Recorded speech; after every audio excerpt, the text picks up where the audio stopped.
The situation between Jeff Wittek and David Dobrik has been going on for a while now, and like I said before, things have turned legal.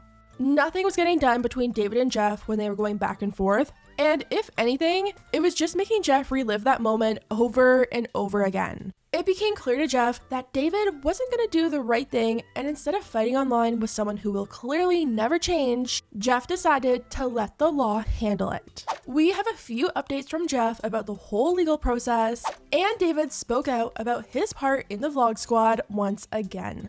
It's a mess, so let's get into it.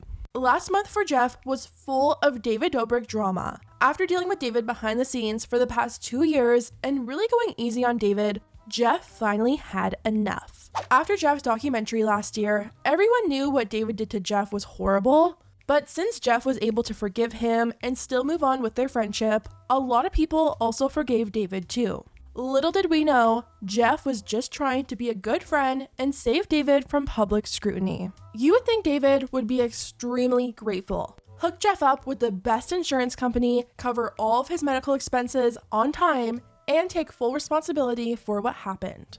Instead, David did the exact opposite. We now know that David hooked him up with the worst insurance company possible, leading to missed payments and bad credit for Jeff, and David even started to slowly shift the blame onto Jeff. As you guys know, Casey did this huge documentary on David and everything that happened. When Casey was reviewing the footage, he noticed that David blamed everything on Jeff. Casey reached out to Jeff and was like, hey, I just wanted to give you a heads up because David blamed the accident on you. Finding that out was Jeff's absolute final straw, and he aired everything out. Finding out what actually happened from Jeff's point of view was shocking. For the past 2 years, everyone just thought David and Jeff were all good and everything was forgiven. Meanwhile, David was being sneaky. The friendship group was being divided, and since David employs all of these people, who do you think they were going to side with? David. A few weeks ago, when David posted his response video to Jeff, Jeff was mad. The amount of excuses and gaslighting was insane. To make the situation worse, David had Jeff's good friend Jason Nash sit right next to him and co-sign everything he was saying. Jeff said he really thought he was going crazy. His friends in the vlog squad were telling him to hear David out. And knowing what I went through and why I did it and why it happened. And then having everybody tell you, well, having the guy that did it tell you that, no, this is why it happened. It was because of you. That's annoying. That will drive you nuts. But then having all your friends around that were also there and watched it happen, be like, you should give him another chance. Hear him out. Like, listen to that video. What he said was true. And I'm like, They're telling you that? Whoa, like, am I crazy? Did I hit my head that hard that I fucking don't know any, like, what actually happened?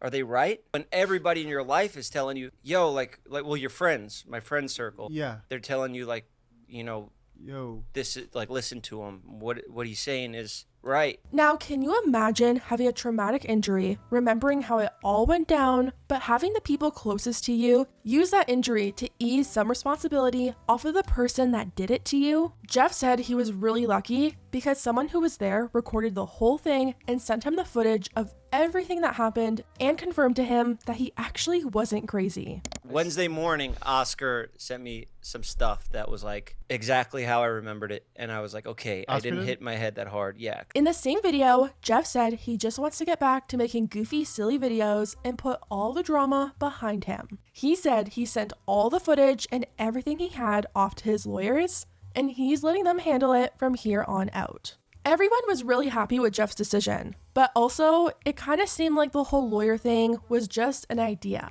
Jeff didn't have too much information on it, and it seemed like he was just exploring the idea of suing David. Well, this week, Jeff went on the Raw Talk podcast, and he opened up about where he currently stands with David and where he's at in the legal process. He first talked about where his relationship stands with David. Let me ask then, what's the deal right now with David? I mean, what can you say? We're not really talking, you know.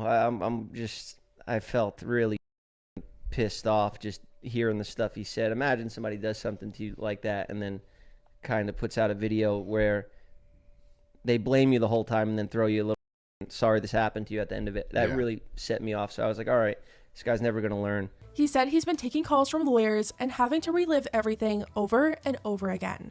I guess I'll just talk to some lawyers, see what they think, let them handle it, take it, because I can't have this stress in my life. If I want to come on camera and be funny and so is it becoming like a real legal thing? Yeah, and it takes a lot of your energy out. You know, it'll put you in a bad mood when you have to get on the phone with a lawyer and go over an accident video that you regret, and you got to watch it 100 times over and over again. But you have to go through that stuff when it comes to these things. So that's why I like just try to deal with those calls and that stuff when I have to, and then just get. A lot of people who support Jeff were really happy to finally hear this. Here's what people had to say. Good. And I hope Jeff sticks it out and doesn't just cave in, because lawsuits can be really mentally draining, and he doesn't have the same options as David does financially, and having people do everything for you without a care in the world. I hope he gets a huge payday out of this. Surprised he didn't do it sooner. David is an irresponsible, privileged class clown. To be honest, that video was so bad. He should have discussed with Jeff in private, then maybe the world and Jeff would have forgiven him. The moment we've all been waiting for. So glad he's doing that. I don't think he will heal without the closure it brings. For the longest time now, people have been saying that Jeff needs to sue David. At the same time though, there were those people who were saying that Jeff would never sue him because he needs David for a job and money and internet fame. But that's not actually true. Jeff has built his own team and his own production, and he doesn't need the vlog squad. I've said this before, but I think that's David's biggest fear. When someone doesn't need David or his cars or his clout or his money, he can't control them.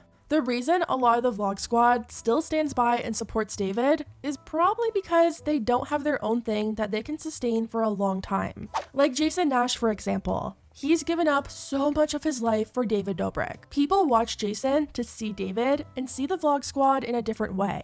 If that went away, the views probably would too. Speaking of David, we have to talk about his latest Views episode. David said going forward, he was going to be talking about things he normally doesn't talk about and opening up on his podcast. On this week's episode, he talked about the power he held with his platform and how he didn't even realize how many eyes were watching him. He said he didn't realize how big of a production it actually was because at the time, it really didn't feel like that. It was him and his friends in a camera. But those videos went on to get 20, sometimes 30 million views. He said his mind just couldn't comprehend that his videos were such a low production, but at the same time were influencing all of these people. He said it really made it hard for him to put himself in a leader role and realize the responsibility that came along with that. We were making such a big type of production where there were so many eyes on it. Yeah. And like I didn't realize at the time how many people were watching the videos. Like I did, but like now when you go back, it's like some are sitting at like 20, 25, 30 million views, like easy, like a TV show. Yeah. Like it's really fucking freaky. But at the time, it definitely didn't feel like that, especially because of the way we were filming things and like handling things and doing things. Like it was me, you, and my Canon 80D. David said that's why he loves his new show on Discovery Plus. He went from being behind the camera and directing everyone to actually being in front of it and having people handle all of that stuff for him. He said he likes that he can do what he normally does in his vlogs, but also have Discovery there to make sure that all the right people are on set, making sure everyone is safe and okay. Yeah, you don't want to be in front of the camera. one step we have taken forward is I really do like the Discovery thing we're doing, because I think that's like where it's almost like acting, because like I'm not holding the camera, so it's like I'm not like directing it. I'm more in front of the camera, but it's not acting at all still because it is just us. But like that's as far as I can go, I think. Essentially, he likes doing what he does, but he doesn't like the huge responsibility that comes along with it. Anyways, guys, let me know what you think about everything down below. Do you think Jeff handling things legally is the right decision? And how do you feel about David saying he never realized how many people watched his videos? Do you think it's just an excuse, or did it actually never hit him? Let me know, and I'll see you next time.